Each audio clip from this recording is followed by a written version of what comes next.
नमो शाक्यमुनि बुद्धाय।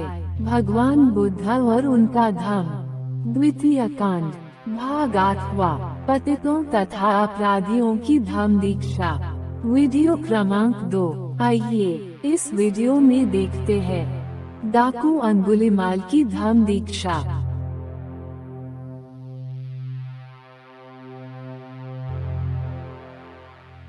कौशल नरेश प्रसेनजित के राज्य में अंगुलीमाल नाम का एक डाकू रहता था, जिसके हाथ सदा रक्त से रंगे रहते, जिसका काम ही था आदमियों को सदा जख्मी करते रहना और उनकी जान लेते रहना, और जिसके मन में किसी भी प्राणी के लिए कोई दया न थी। उसके कारण जो पहले गांव थे वे अब गांव नहीं रहे थे, जो पहले नगर थे वे अब नगर नहीं रहे थे, जो पहले इलाके थे वे अब इलाके नहीं रहे थे। जिस किसी आदमी की भी वह हत्या करता था, वो उसकी एक अंगुली काटकर अपनी माला में पिरो लेता था, इसीलिए उसका नाम अंगुलीमाल पड़ा। एक समय जब भगवान बुद्ध श्रावस्ती के जेतव नाराम में विराजमान थे, उन्होंने डाकू अंगुलीमाल के अत्याचारों की कहानी सुनी।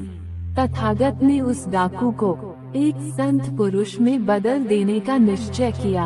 इसलिए एक दिन भोजनांतर पात चीवर धारण कर जिधर अंगुलीमाल के होने की बात सुनी जाती थी, उधर ही चल दिए। उन्हें उधर जाते देख ग्वाले बकरियां चराने वाले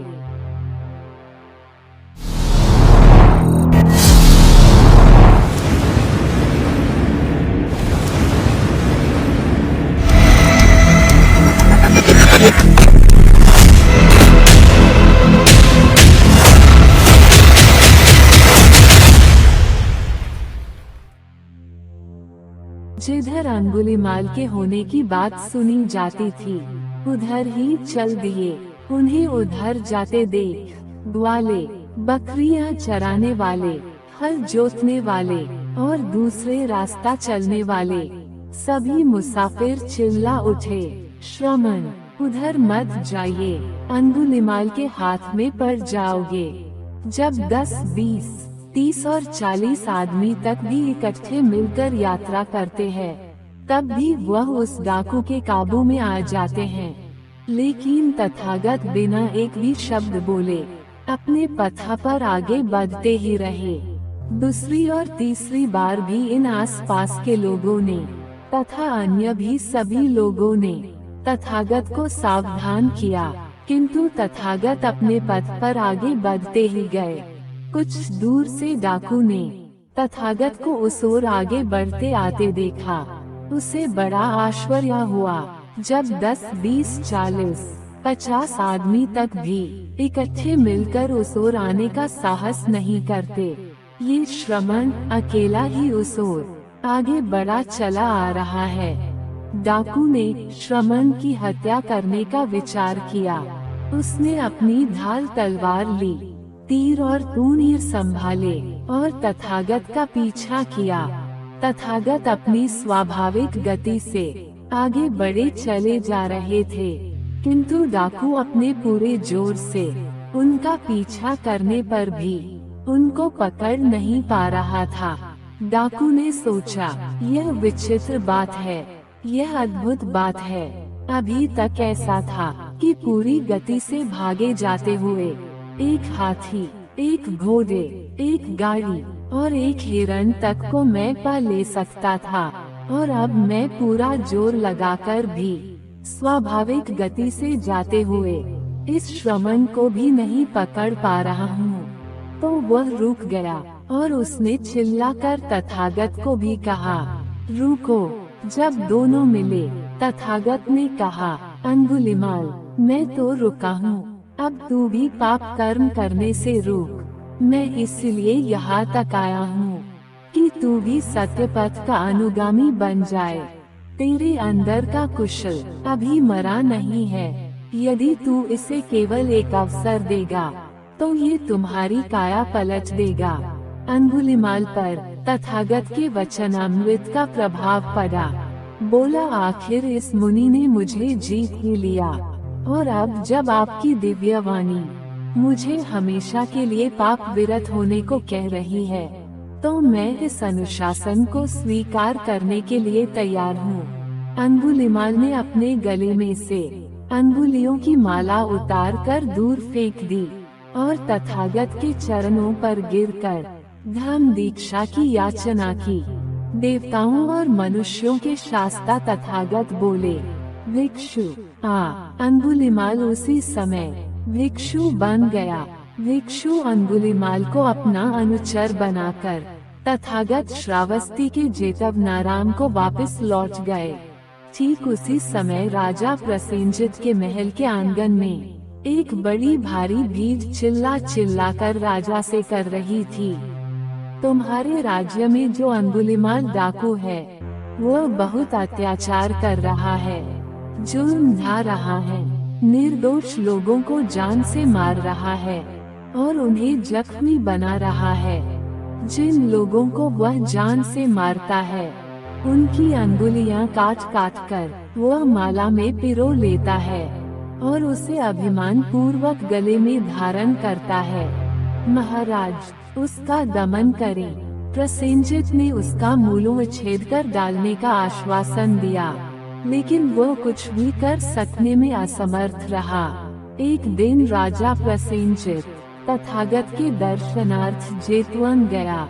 तथागत ने प्रश्न किया, राजन, क्या मगध के नरेश सेनिया बिंबिसार के साथ मामला कुछ गड़बड़ाया है, या वैशाली के लिच्छवियों के साथ, अथवा किसी अन्य विरोधी शक्ति के साथ?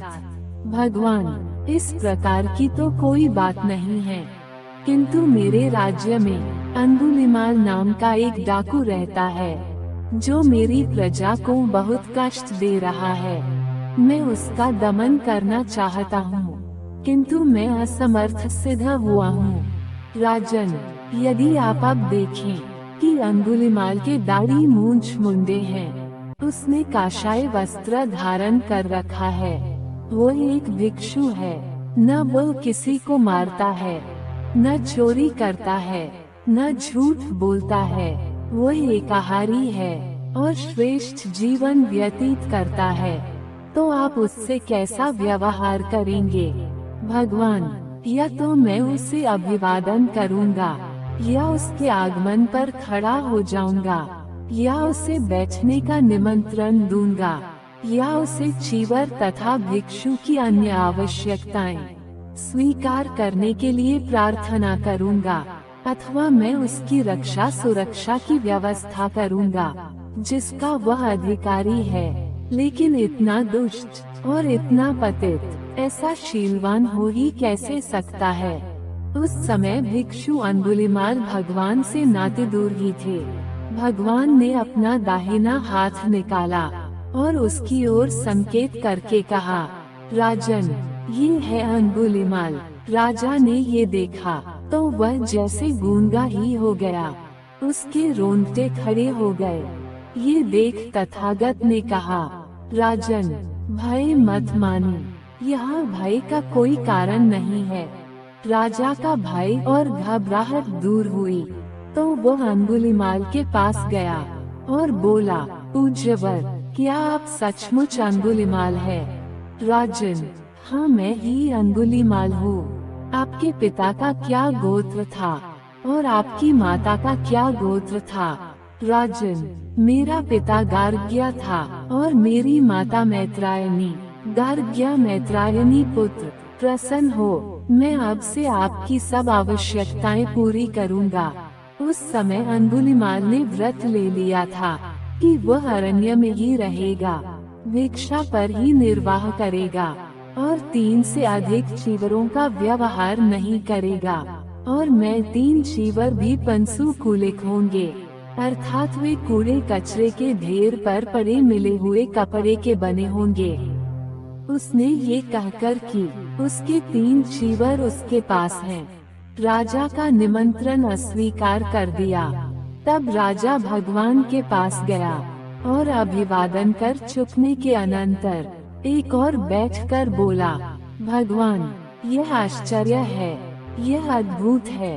आप जंगली को पालतू बना लेते हैं, अदांत को दांत कर देते हैं, अशांत को शांत बना देते हैं।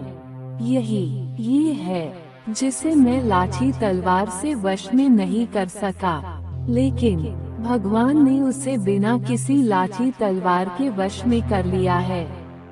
भगवान, अब मैं आपसे विदा मांगता हूँ। मुझे बहुत से कार्य हैं।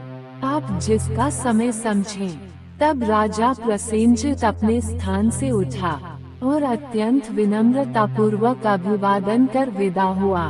एक दिन जब पात्रचूड़ा धारण किए अंगुलिमाल श्रावस्ती में भिक्षाटन कर रहा था, एक आदमी ने उसके सिर पर ढेला फेंक कर मारा, दूसरे ने एक डंडा फेंक कर मारा और तीसरे ने एक ठीकरा फेंक कर मारा। सिर से रक्त बहने लगा, भिक्षा पात्र टूट गया, वस्त्र फट गए। ऐसी ही अवस्था में अंगुलिमाल भगवान बुद्ध के पास पहुंचा।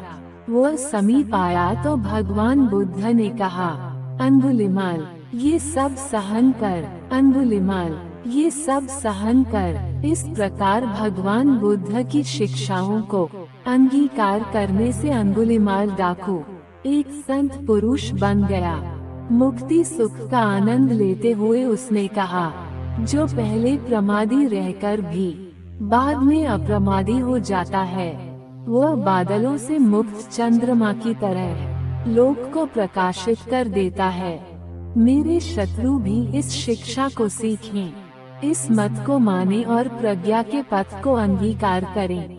मेरे शत्रु भी समय रहते मैत्री, विनम्रता और क्षमाशीलता की शिक्षा ग्रहण करें, वे तदनुसार आचरण करें। अंगुलिमाल के रूप में मैं पतनोन्मुख था, मेरी अधोगति थी, मैं धारा में नीचे की ओर बहा जा रहा था। तथागत ने मुझे स्थल पर लाकर खड़ा कर दिया। अंगुलिमाल के रूप में मैं खून रंगे हाथ वाला था, अब मैं संपूर्ण रूप से मुक्त हूँ।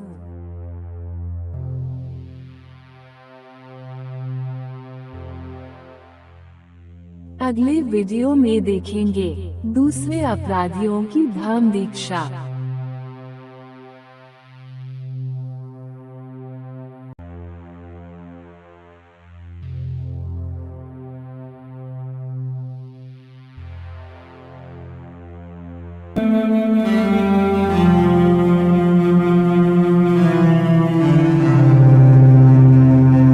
दोस्तों, उम्मीद है कि हमारा ये छोटा सा प्रयास आपको पसंद आएगा, तो कृपया हमारे इस वीडियो को लाइक करें और अपने दोस्तों को शेयर करें।